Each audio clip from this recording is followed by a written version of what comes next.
So today we have three things. We have the gym, we have a car rally with 30 other supercars, and along the way we're going to be dropping a shit ton of value in terms of mindset, sales, and leadership, and show you how you can live the life of your dreams. Trying to get in and out of the gym as quickly as possible. Some people are like, dude, I love working out. I'm like, dude, I fucking hate working out. And I'm willing to do the shit that I don't enjoy doing to get the results that I want, right? I'm not one of those people that wake up and I'm like, yes, let's go to the gym. I can't wait to go to the gym. It's like, fuck, dude, another gym day? But I do it anyway because I know that's what I want. So I know the results that I'm after, that I seek, are worth the bullshit I don't want to do.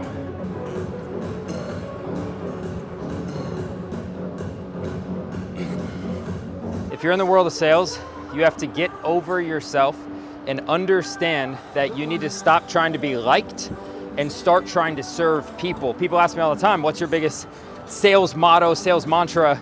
Sales is service. And in order to serve people, sometimes you gotta say the brutal, honest truth that not everybody wants to hear, but you have to step up for these people. You have to tell these people not what they wanna hear, but what they need to hear so we can inspire them to get out of their own way, to take some action, and to change their life. Stop trying to get people to like you and want to be friends with you. Start getting yourself in the mindset of sales is service. We have to go to war for the prospect, and sometimes war doesn't feel good, but they'll always thank you later. An example of that would be somebody looks at you and they're like, oh dude, I just can't afford it. Let's say you have a weight loss offer. Most people would say, oh, you know, what's your budget? Or like, why can't you afford it? And they get like super timid. For me, it's like, dude, you can't afford not to do this.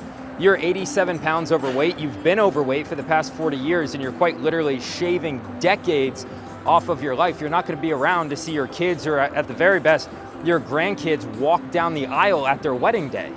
Like, does that feel good for me to say? No. And I'm not trying to belittle them, but I'm coming with condescending masculine energy, telling them the truth.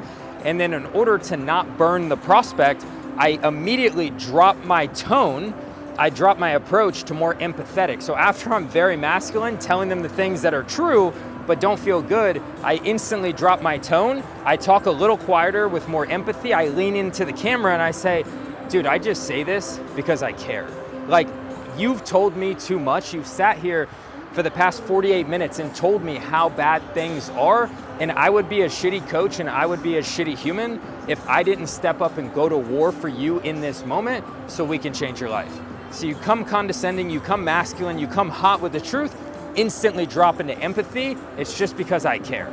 That's how you keep the temperature in the room from getting too hot.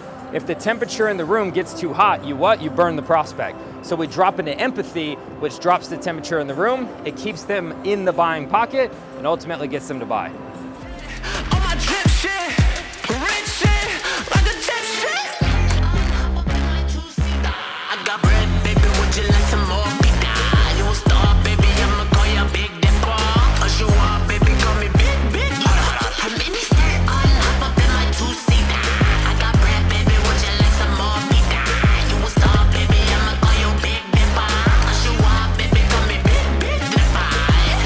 No, but think about this, bro.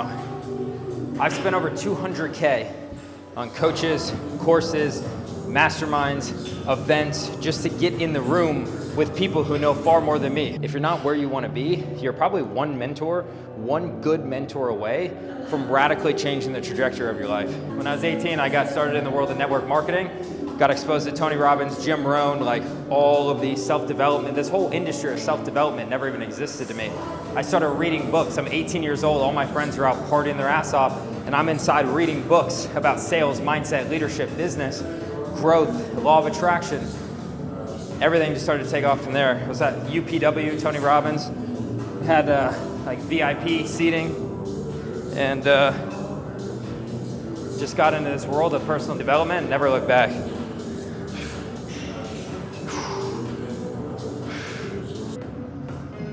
How do you beat a supercar rally with 30 other supercars who are all owned by business owners and entrepreneurs, 4 Florida highway patrol officers that shut down the entire road for you? They block off the intersections. I mean, listen to this.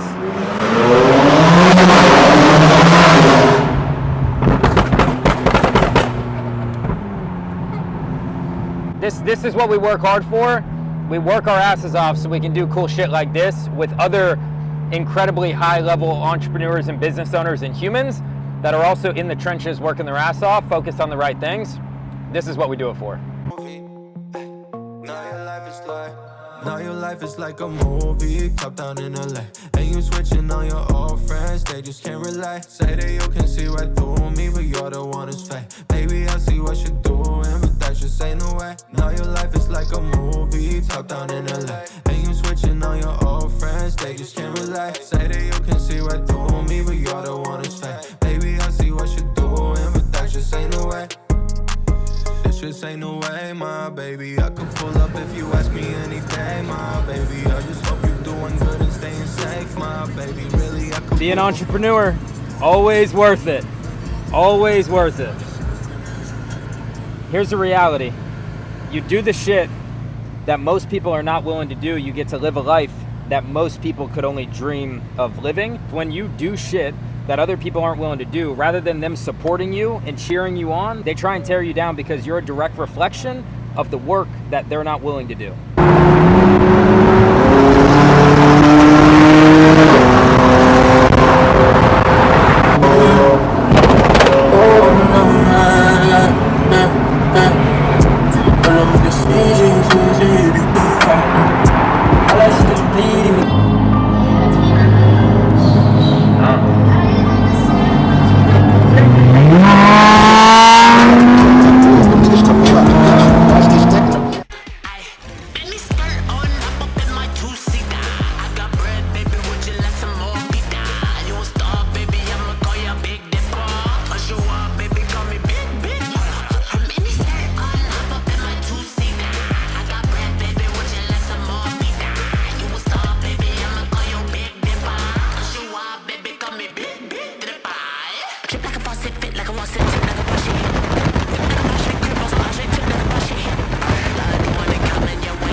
I was talking to Felix, we're on the way back. We just had a day with the car club, and he said, what are you gonna do when you get home?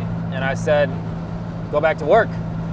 And I feel like most people wouldn't do that. It's a Saturday afternoon, 78 and sunny, beautiful, beautiful day, and I don't need to work today. So the question becomes, why do I? And I work because I genuinely love what I do. I love working hard, I love building things. And going and doing the car club once a month, it just reminds me of why I work so hard.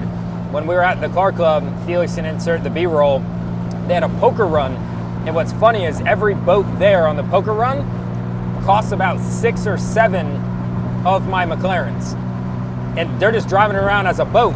And they could have 7 McLarens instead of that one boat. And it just reminds you that there's levels to the game. And if we have one life to live, I want to play full out. I want to play full out. I want to maximize the life that I have. And I think that's why I'm so obsessed with client success, because I want to show my clients what's possible. I want to show people that if you're crazy enough to believe in yourself and you're willing to do the work that 99% of people are not willing to do, you can live a life that's insane. I don't care where you were raised, what country, what background, what nationality. If you are here, especially in the States, and you're God's highest form of creation, you can do, have, and be anything you want in this life, but nobody's gonna do it for you, and nobody's gonna come save you, and nobody's gonna come hand it to you. If you want it, you have to go get it. And the bigger the why, the easier the how. Meaning, a lot of people don't have a reason why they work hard. They don't have a reason to do what they do. For me, exposing myself to the abundance of life, that's my why. I want to work my ass off day in and day out so I can squeeze every last drop out of this life. I want to be a living example and proof of what's possible, which can then inspire hopefully everybody, but at least my clients that pay me to be inspired by me. I can inspire my clients to work their ass off too, never take no for an answer, go to war for yourself, your mental health, your physical health, your clients, your business, your family. You have to go to fucking war every single day of the week. Life is hard. Nobody put you on planet Earth and said life was gonna be easy, and if somebody told you life is gonna be easy, they fucking lied. Life is not easy. You're gonna have to show up and fight You're gonna have to take what's yours. You're gonna have to go to war with yourself, war with your friends, war with your family, war with prospects on the phone. You're gonna have to go to war with limiting beliefs. You're gonna have to go to war every day of the week. And the sooner you realize that life is a fucking battle and it's hard, the more prepared you are to wake up every day mentally, physically, emotionally, spiritually, to go to war and take what's yours.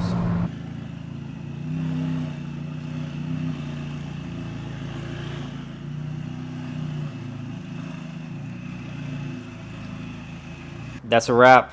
Day in the life. Saturday of a 7-figure entrepreneur that owns an online sales consulting company. We hit the gym. We did the car rally. Now I'm going to get my ass back to work. Motivated as hell just to work hard, build a crazy, crazy company that supports hundreds of thousands of people all over the world. Look, if you want something, I don't know what you want. You could want a McLaren. You could want a jet ski. You could want a golf cart, whatever you want. I want to be here to tell you that you can have it. At 2:38 p.m. on Saturday, April 12th, me, Austin, is telling you that you can have quite literally anything you want in this life. If you're willing to work hard, you're willing to eat shit, you're willing to have people laugh at you and make fun of you, all worth it to me. People still talk shit to me on the internet every day, but it really doesn't make a difference. I mean, I get to come home in a McLaren. I get to have the satisfaction of helping thousands of people all over the world accomplish their dreams and make money. I mean, it's something special, man. There's really something special about doing your own thing, building your own business, betting on yourself. Just do it. It's worth it.